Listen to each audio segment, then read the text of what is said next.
there, music lovers. Welcome back to our channel. Today we're diving into the world of sound waves. And guess what? We're doing it in under 5 minutes. Picture a tiny pebble. Now, imagine dropping that pebble into a serene pond. What happens? Ripples form, spreading outward from the point of impact. These ripples are just like sound waves. When sound is produced, it creates these invisible ripples. But instead of a pond, it's in the air around us. Just like that pebble, sound creates ripples, but in the air, now think of the air around you as a slinky. Just like a slinky, the air is filled with molecules, all ready to move and groove when given a little nudge. So, when you clap your hands, shout, or play your favorite tune, you're essentially giving those air molecules a push, just like you would a slinky. These molecules then start to dance back and forth, carrying the energy of your sound along their path, just as the coils of a slinky would when you give it a push. This movement of molecules, this dance, is what we call a sound wave. Remember, sound is all about energy transfer. It's a kinetic party happening right there in the air around you. With each sound you make, you're creating ripples in the air, just like a rock thrown into a pond. So, when you make a sound, it's like giving the slinky a push. That's how sound travels. Ever wondered how a guitar creates sound? Well, it's all about vibrations and air. Picture this. You've got a guitar in your hands. You pluck a string, and what happens? The string starts to vibrate back and forth, back and forth. But it's not just moving in isolation. You see, as the string vibrates, it's also pushing and pulling on the air around it. This push and pull create waves in the air, just like ripples in a pond. These waves are what we call sound waves. And it's these sound waves that travel to our ears, vibrate our eardrums, and let us hear the sweet strum of the guitar. So in essence, when a string vibrates, it creates sound waves by pushing and pulling on the air around it. And that, my friends, is the magic of music and physics combined. Ready for a cool experiment? Ever wanted to feel sound?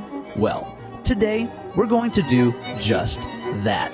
Sound isn't just something you hear. It's also something you can feel. But how? Let's unpack this, shall we?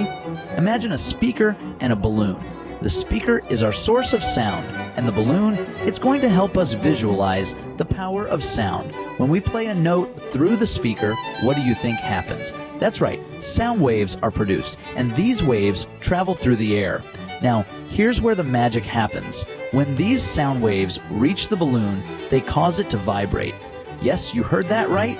The balloon starts dancing to the rhythm of the sound waves. So, what's really happening here? It's simple. The sound waves are causing the molecules in the balloon to move, and this movement is what we perceive as vibration. Did you see that? The balloon vibrates because of the sound waves. Now, let's look at a sound wave diagram. You might think it's intricate, but it's actually quite simple. Think of it as a snapshot of the ripples in the air caused by sound. Notice those high points, those peaks? That's where the air molecules are tightly packed together. We call this compression. Just as peaks exist, so do the valleys, the low points. That's where the air molecules are spread far apart. We call this rarefaction. Imagine it like a spring, moving back and forth. Now, that line running right through the middle, the equilibrium, that represents the air pressure when there's no sound. But here's the most important part. The distance between two of those peaks or valleys. That's what we call the wavelength. It's a crucial part of understanding sound as it directly relates to the pitch of the sound.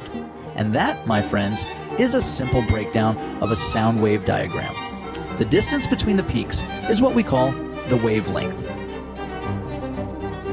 Wavelength and pitch. What's the connection? Let's unravel this mystery with our musical friend, the piano. Each key corresponds to a different sound wave with a unique wavelength.